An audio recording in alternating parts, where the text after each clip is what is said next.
Today we will start rotational equilibrium, द्रव्य साम्य अवस्था। आज स्टार्ट करेंगे।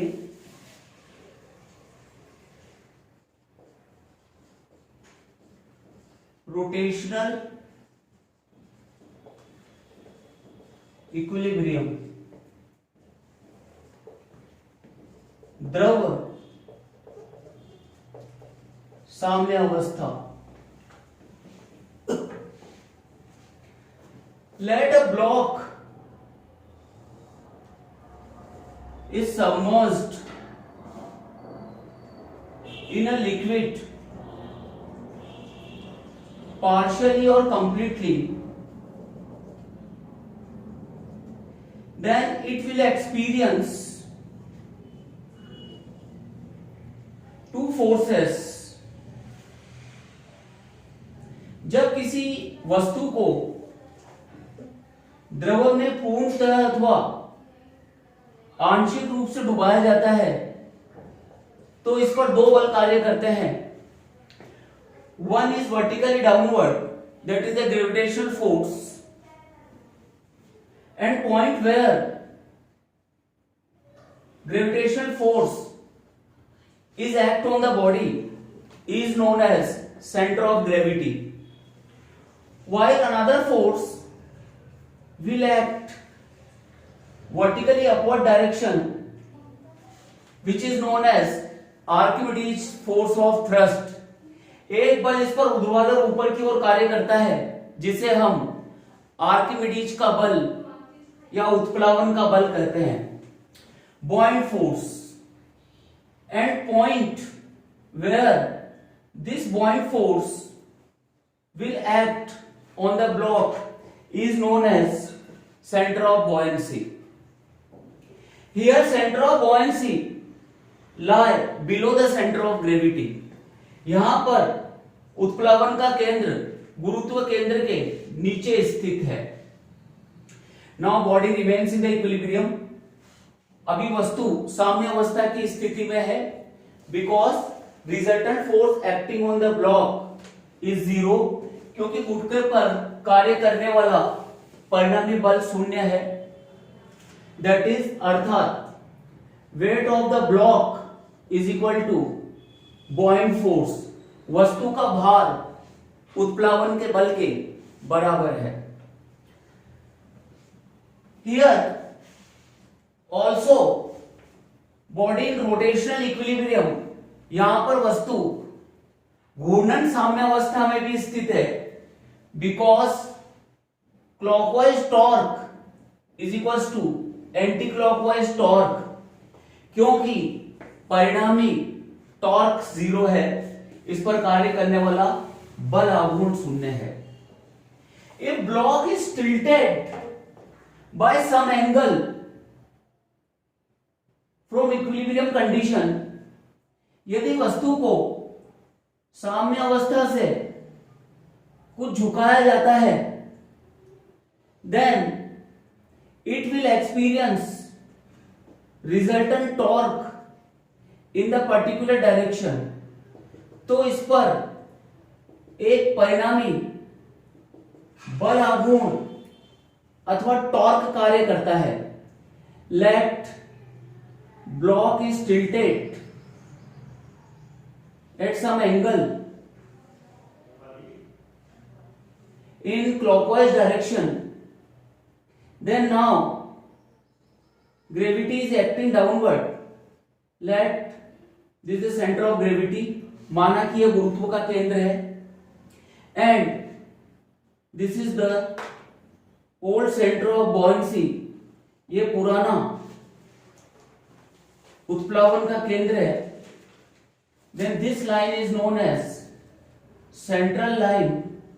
तो इन बिंदुओं को मिलाने वाली रेखा को केंद्रीय रेखा कहते हैं, सेंट्रल लाइन, केंद्रीय रेखा।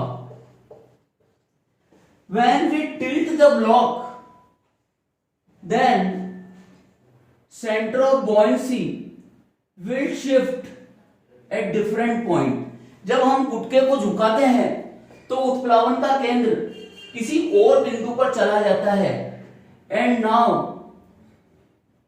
force, buoyant force again act vertically upward, अभी भी उत्प्लावन का बल ऊर्ध्वाधर ऊपर की ओर कार्य करता है. Then line of action of buoyant force and central line intersect at a particular point. तो उत्प्लावन बल की क्रिया रेखा और केंद्रीय रेखा किसी बिंदु पर प्रतिच्छेद करते हैं. This point is known as meta centre. इस बिंदु को मित केंद्र कहते हैं.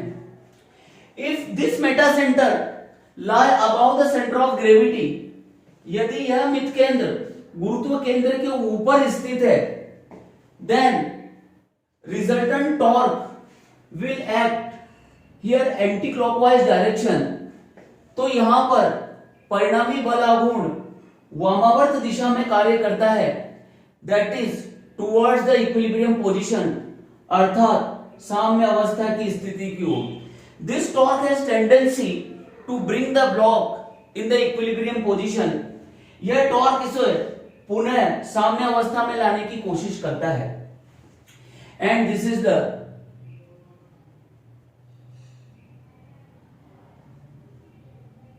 डायरेक्शन ऑफ टॉर्क, और यह बल आघूर्ण की दिशा होती है. इन दिस सिचुएशन, इस स्थिति में block experience net torque as well as net force. इस स्थिति में गुटके पर परिणामी बलयुग्म तथा परिणामी बल कार्य करते हैं. When block is free to move, जब गुटका गति करने के लिए स्वतंत्र होता है, then it again acquire equilibrium position. यह पुनः साम्य अवस्था प्राप्त कर लेता है. This is known as stable equilibrium. इस अवस्था को स्थायी साम्य अवस्था कहते हैं. तो यहां पर जो बुओयंट फोर्स के कारण टॉर्क लगेगा वो एंटी क्लॉकवाइज लगेगा, और ग्रेविटेशन फोर्स के कारण जो टॉर्क लगेगा वो क्लॉकवाइज डायरेक्शन में लगेगा. तो रिजल्टेंट टॉर्क यहां पर एंटी क्लॉकवाइज डायरेक्शन में लग रहा है, जो कि ब्लॉक को वापस से इक्विलिब्रियम कंडीशन में लाने की कोशिश करता है. And this if meta centre lie above the centre of gravity, यदि मित केंद्र गुरुत्व केंद्र के ऊपर स्थित है, then body again acquire stable condition. तो वस्तु पुनः साम्य अवस्था प्राप्त कर लेगी. And if meta centre lie below the centre of gravity, अगर गुरुत्व का केंद्र मित केंद्र के ऊपर स्थित है, देन बॉडी विल टॉपल्ड, वस्तु द्रव में नीचे गिर जाएगी. And this is the unstable equilibrium, और इसे अस्थायी साम्य अवस्था कहते हैं.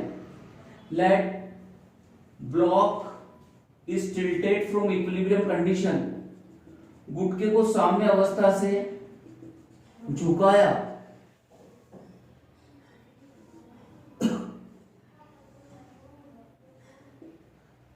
This is the center of gravity and this is the previous center of buoyancy, and line joining these 2 points is central line.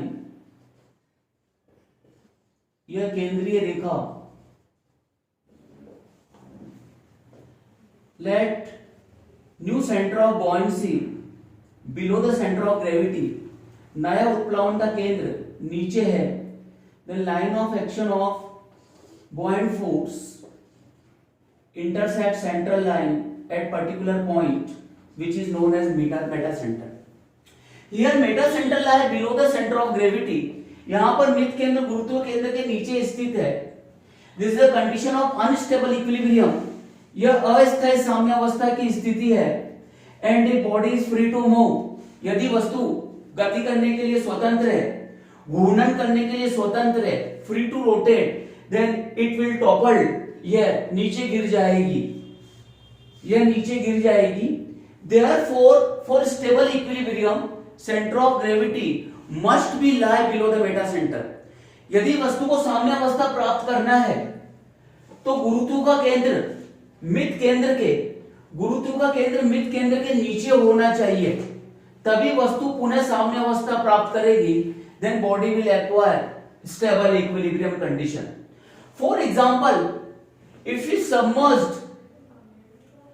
submerged a thin would stick in the water, यदि हम पतली लकड़ी की छड़ को पानी में डुबाते हैं, then it can not float vertically, तो यह ऊर्ध्वाधर नहीं तैरेगी, व्हाइल इट विल टॉपल, किंतु यह नीचे गिर जाएगी, बिकॉज क्योंकि centre of gravity lie above the Meta centre, क्योंकि इसका गुरुत्व केंद्र इसके मिड केंद्र के ऊपर होता है। When we construct the ship, जब हम जहाज या नाव बनाते हैं, then construction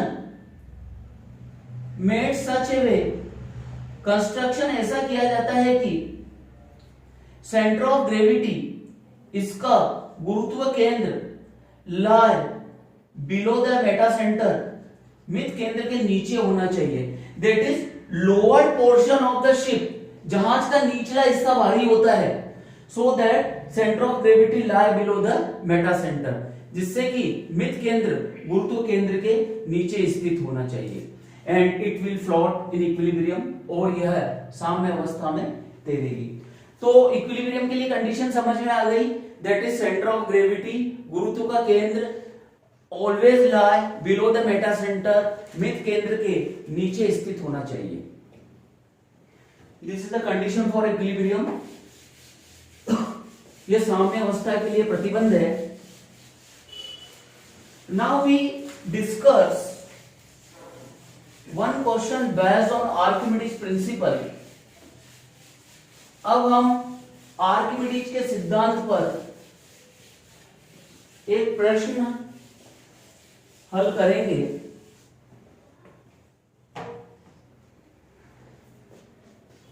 late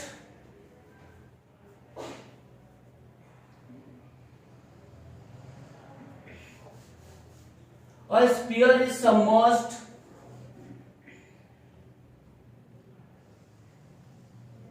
in two immiscible liquid।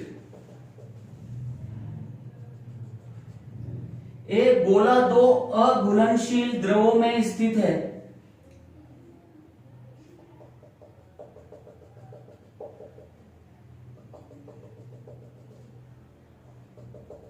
Its some portion lie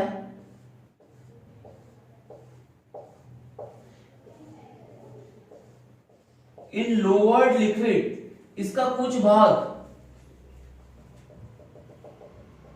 नीचे वाले द्रव में है, while remaining volume, जबकि बचा हुआ आयतन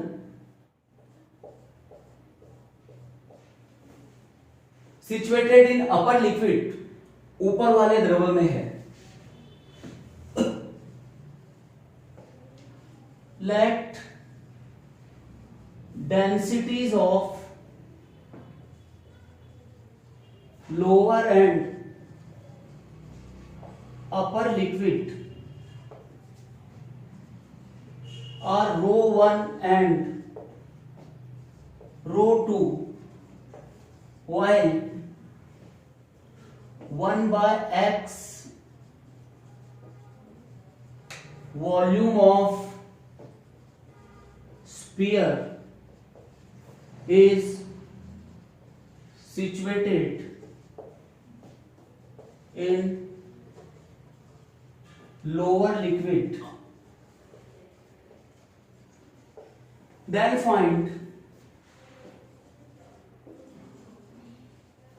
density of sphere।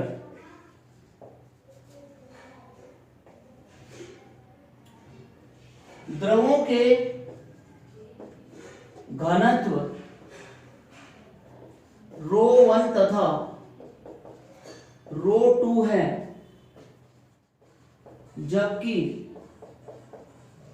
गोले का 1/x आयतन नीचे वाले द्रव में स्थित है। तो गोले का घनत्व ज्ञात कीजिए। 1 by x volume of the sphere lie lower fluid and remaining portion of volume situated in the upward fluid. Then what will be the density of sphere? गोले का घनत्व क्या होगा? ऊपर वाले लिक्विड की डेंसिटी ρ2 है. Now gravitational force is acting vertically downward. गुरुत्वाकर्षण का बल नीचे है and resultant buoyant force और परिणामी उत्प्लावन का बल that is buoyant force due to lower liquid अर्थात नीचे वाले द्रव के कारण उत्प्लावन का बल and buoyant force due to upper liquid और ऊपर वाले द्रव के कारण उत्प्लावन का बल उनका परिणामी बल B ऊपर की तरफ कार्य कर रहा है and sphere in the equilibrium condition वो द्रव साम्य अवस्था की स्थिति में है. Then you know that weight W is equal to resultant buoyant force. बाहर W परिणामी उत्प्लावन बल के बराबर होगा 1 buoyant force due to lower liquid.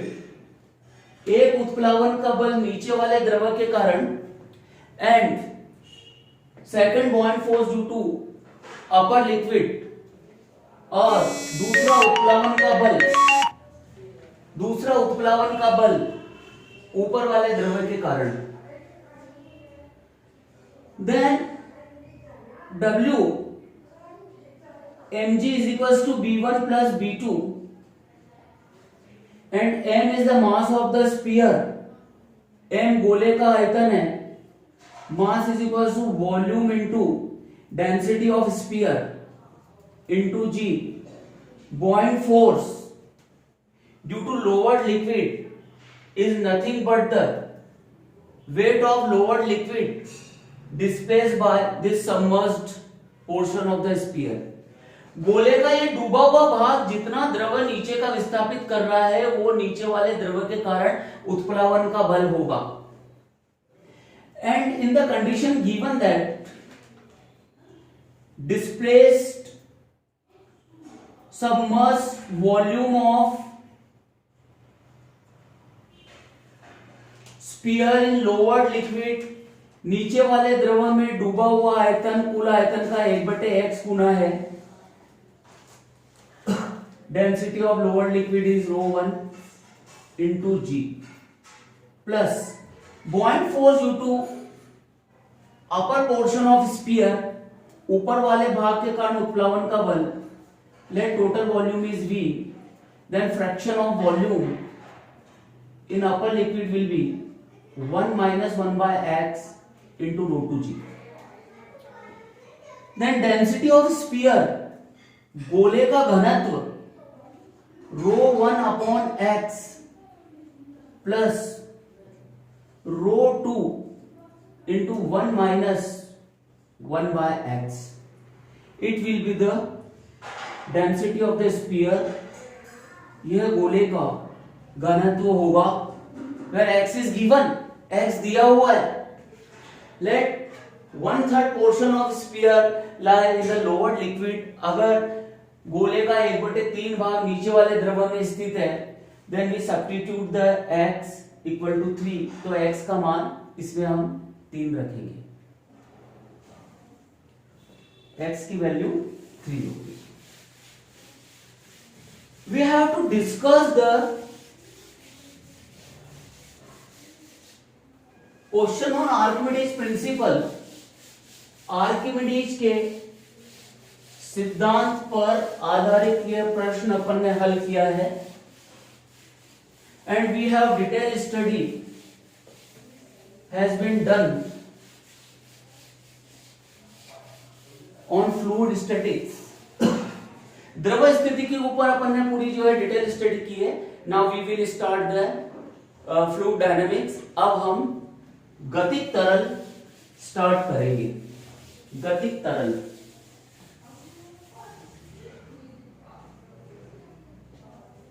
fluid dynamics is a branch of the physics in which we study the fluid in the motion.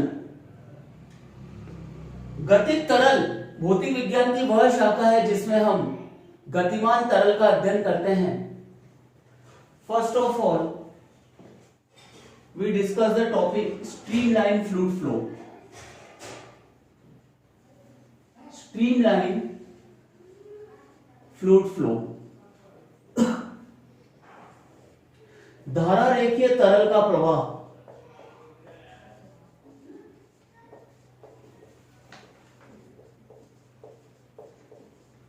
धारा रेखीय तरल का प्रवाह। Let a liquid is flowing.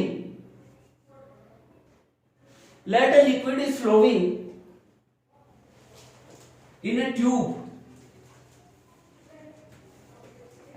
माना कि कोई तरल किसी नली में प्रवाहित हो रहा है।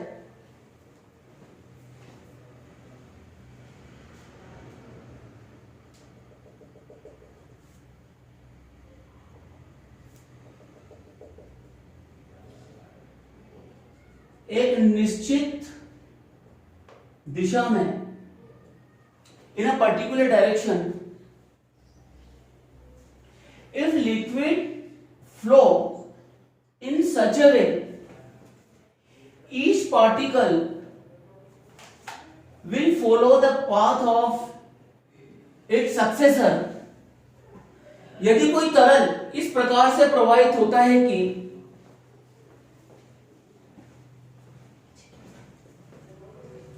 प्रत्येक कण अपने से आगे वाले कण के मार्ग का अनुसरण करता है,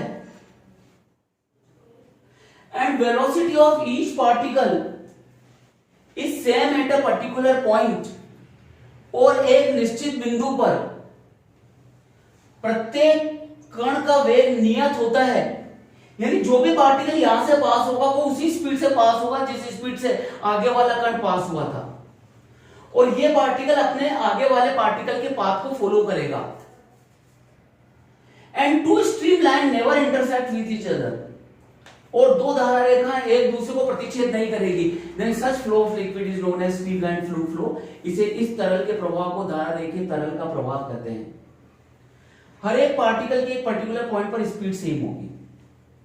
कॉन्वर्सली, इसके विपरीत, इफ टू स्ट्रीमलाइंस, यदि दो धारा रेखाएं एक दूसरे को प्रतिच्छेद करती है, एक दूसरे को प्रतिच्छेद करती है, and each particle never follow the path of its successor, और प्रत्येक कण अपने से आगे आने वाले कण के मार्ग का अनुसरण नहीं करता है, then such flow is known as turbulent fluid flow। तो इस प्रवाह को विशुद्ध तरल का प्रवाह कहते हैं। विशुद्ध तरल प्रवाह। Tangent at any point on the streamline, धारा रेखा के किसी बिंदु पर आलेखित की गई स्पर्शरेखा represent direction of velocity of particle at that point. उस बिंदु पर वेग की दिशा को प्रदर्शित करती है। Therefore, direction of velocity of two particle at a particular point, किसी निश्चित बिंदु पर दो कणों के वेग की दिशा एक दूसरे को प्रतिच्छेद नहीं करेगी in case of streamline fluid flow, धारा रेखीय तरल के प्रवाह में। While in case of turbulent fluid flow, जबकि विशुद्ध तरल के प्रवाह में if we drawn tangent at point of intersection of two streamline, दो धारा रेखाओं के ऊपर स्पर्श रेखा लेखित करेंगे, then we get two direction of velocity। उस बिंदु पर हमें वेग की दो दिशाएं प्राप्त होगी। This is the turbulent fluid flow। For example, water of flood, बाढ़ का पानी। बाढ़ में जब पानी प्रवाहित होता है तो आड़ा टेढ़ा प्रवाहित होगा। एक पार्टिकल इस डायरेक्शन में जा रहा है, एक पार्टिकल इस डायरेक्शन में जा रहा है, उनकी मोशन जिगजैग होगी। And two streamline will intersect with each other. दो धारा रेखाएं एक दूसरे को प्रतिच्छेद करेगी। ये था आपका difference between streamline and turbulent fluid flow, धारा रेखीय तरल के प्रवाह और विशुद्ध तरल के प्रवाह में अंतर. Now what do you mean by viscosity of the fluid? Viscosity of fluid, तरल में शांता.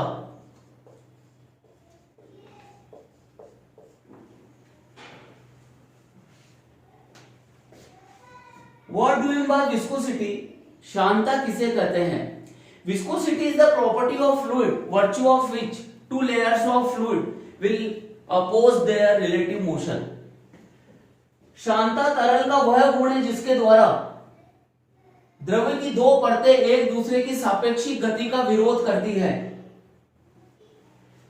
That is, अर्थात we can assume that हम यह मान सकते हैं कि there is force of friction between two consecutive layer.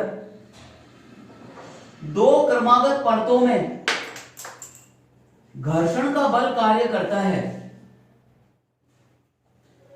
There is one more example like viscosity.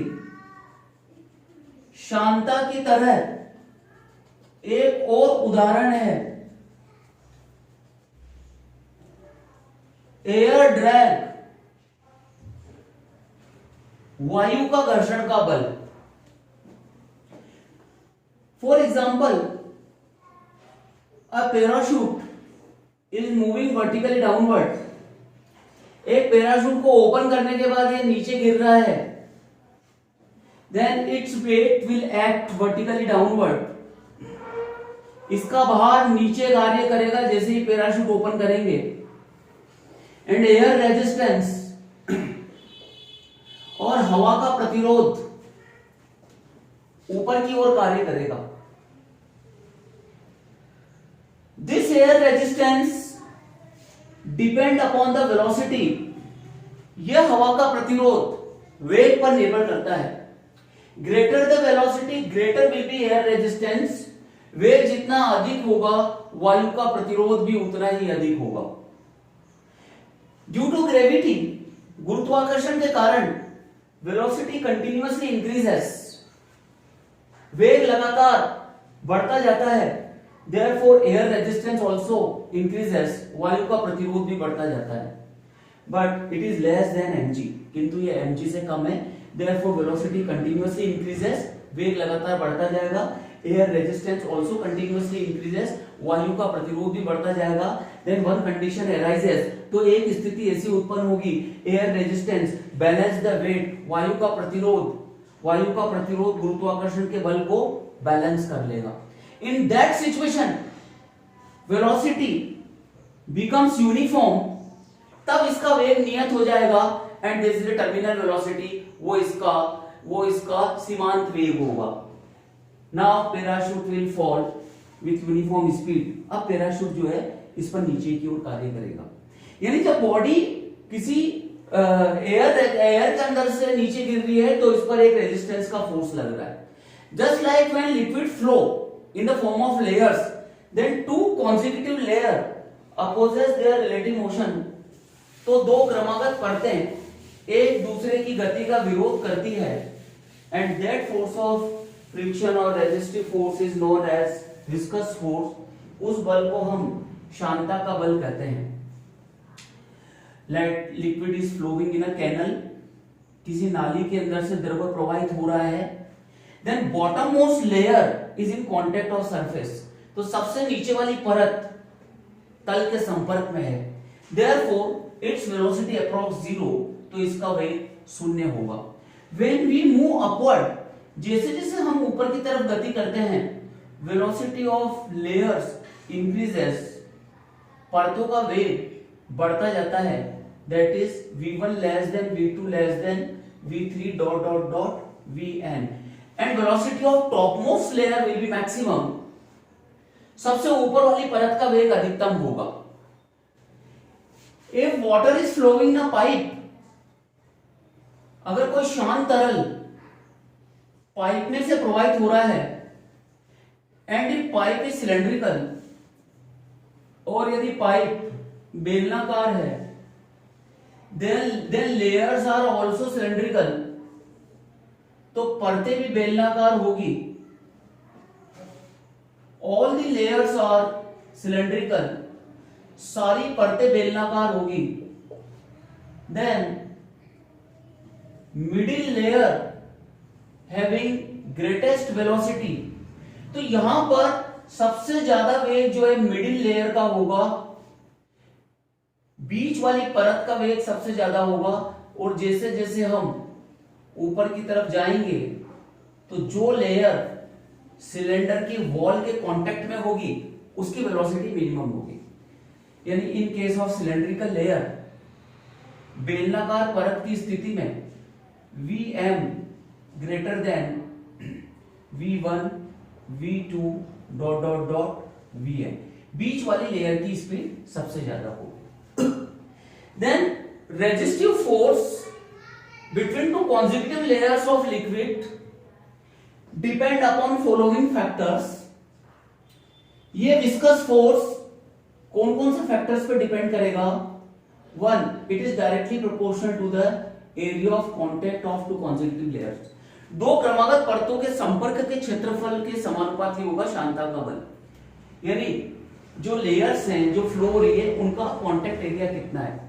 Second, it is directly proportional to the velocity gradient. यह जो है वेग प्रवणता के भी समानुपाती होगा। Velocity gradient is nothing but the rate of change of velocity with respect to distance. दूरी के सापेक्ष वेग में परिवर्तन की दर, इसके जो है शांता का बल समानुपाती होता है। ग्रेटर द वेलोसिटी या velocity gradient, greater will be viscous force. Viscous force उतना ही ज्यादा होगा, शांता का बल जितना ही होगा उतना ही अधिक होगा velocity gradient. If velocity profile is constant, यदि वेग प्रवणता नियत है, that is change in velocity at same separation, समान अंतराल पर जो पड़ते हैं उनके बीच वेग में परिवर्तन बराबर है, then we can write dv by dx is equals to delta v by delta x। वेग में परिवर्तन एक समान है, delta v is equals to v2 minus v1 upon x2 minus x1। v2 माइनस v1 is equal to x2 minus x1। Proportional sign हटाएंगे then we get a constant eta a dv by dx। Here eta is known as coefficient of viscosity। यहाँ पर eta को हम शांता गुणांक कहते हैं and it's value depend upon the nature of fluid. इसका मान जो है तरल की प्रकृति पर निर्भर करता है, तरल की प्रकृति पर निर्भर करता है। Then what will be the SI unit of eta? eta की SI यूनिट क्या होगी? SI unit eta is equals to F upon A into dv by dx is equals to Newton upon meter square into metre पर second upon metre. Velocity की metre पर second, तो metre से metre cancel हो गया, second ऊपर जाएगा। ऐसा unit of coefficient of viscosity newton into second upon metre square and it is known by name of scientist पॉइसुलिस।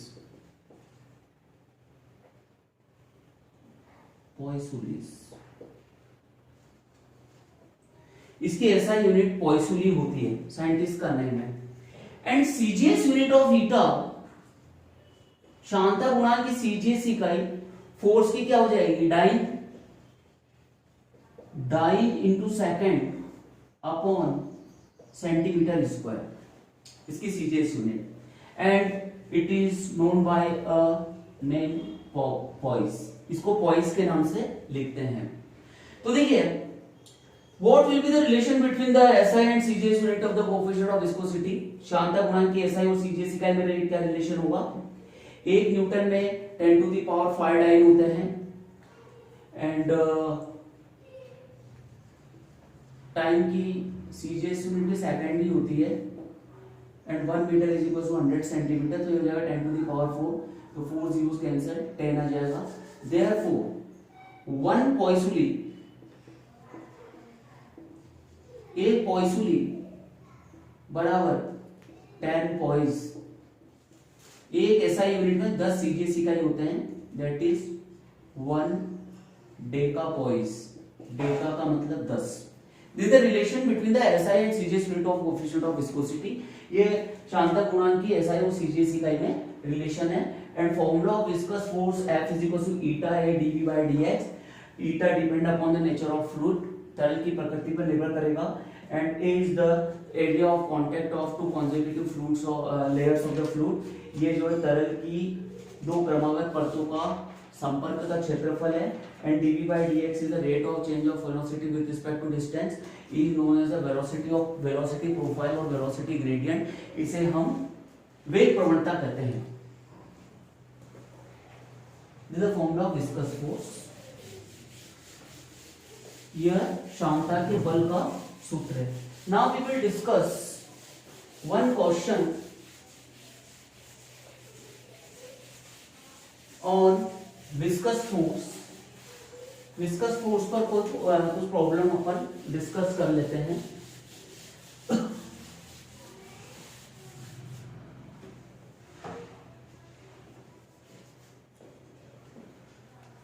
There are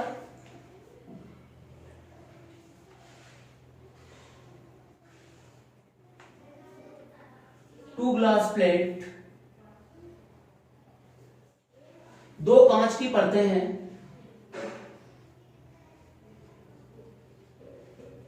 having dimensions 20 by 20 centimetre square. इसकी विमा 20 by 20 centimetre है।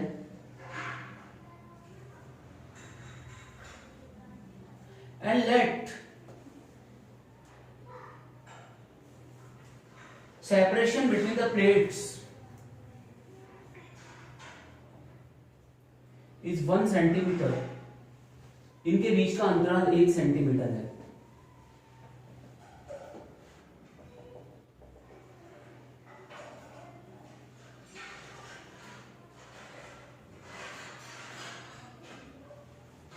Coefficient of viscosity of fluid between gap between plates is 10 poise. इनके बीच एक तरल प्रवाहित हो रहा है जिनका शांता गुणांक 10 पॉइस है। Lower plate is fixed. नीचे वाली प्लेट स्थिर है। while upper plate is dragging by a force of 10 newton. ऊपर वाली प्लेट को 10 न्यूटन के बल से खींचा जा रहा है। Given coefficient of viscosity is 10 poise. शांता गुणांक 10 पॉइस है। Then what will be the velocity at a distance of 0.5 centimetre from lower surface of upper plate. ऊपर वाली प्लेट की निचली सतह से 0.5 सेंटीमीटर की दूरी पर जो द्रव की परत होगी उसका वेग क्या होगा, ये अपन को फाइंड करना है।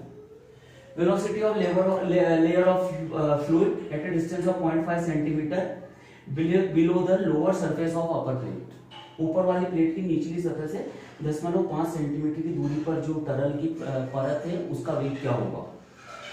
And upper plate is dragging by a force of 10 newton. ऊपर वाली प्लेट को 10 न्यूटन के बल से खींचा जा रहा है। लोअर प्लेट इज फिक्स्ड, नीचे वाली प्लेट स्थिर है। Then you know that layer in the contact of lower plate will also in rest. नीचे वाली जो परत है, जो नीचे वाली परत जो कि नीचे वाली प्लेट के संपर्क में है वो स्थिर रहेगी। इसका वेग 0 होगा। Here velocity profile is taken constant। यहां पर वेग प्रवणता dv by dx कांस्टेंट है। If dv by dx is constant, यदि वेग प्रवणता नियत है, then dv by dx is equals to delta v by dx is equals to v2 minus v1 upon x2 minus x1 upon x2 minus x1. Let velocity of topmost layer, ऊपर वाली परत का वेग v है, तो v2 है suppose, तो v2 माइनस v1 upon x2 minus x1 आ जाएगा. Viscous force F is equal to eta a dv by dx.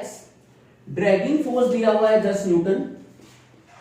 Coefficient of viscosity eta is 10 poise. 10 poise है, इसको अपन पॉइसुली में कन्वर्ट करेंगे, देन वी डिवाइड बाय 10, 10 से भाग लगाएंगे. एरिया ऑफ कॉन्टैक्ट, संपर्क का क्षेत्रफल 20 इंटू 20 सेंटीमीटर है, इसको मीटर स्क्वायर में कन्वर्ट किया, इंटू यहां आ जाएगा dv by dx.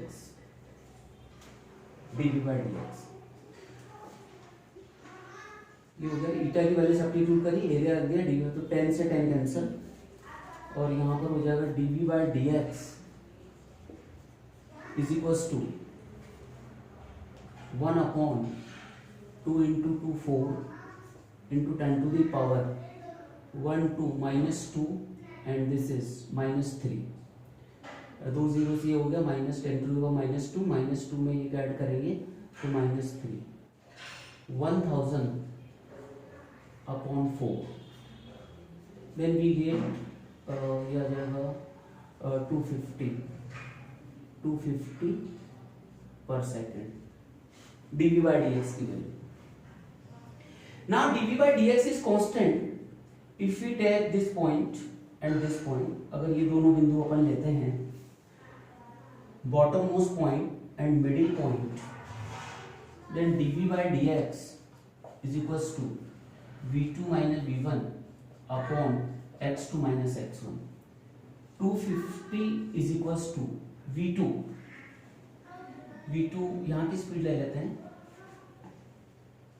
v2 minus 0 upon separation between these two point is 0.5 centimetre. Centimetre को मीटर में कन्वर्ट किया, then we get v2 is equal to 250 into 0.5 into 10 to the power minus 2. Then v2 is equal to 125 into 10 to the power minus 2, that is 1.25 meter per second. It will be the velocity of middle layer. ये middle layer का वेग होगा. This is the application of the viscous force acting between two consecutive fluids. ये दो consecutive fluids के ऊपर लगने वाले शांता बल का फॉर्मूला, उस पे बेस अपन ने एक प्रॉब्लम डिस्कस किया है. ठीक है.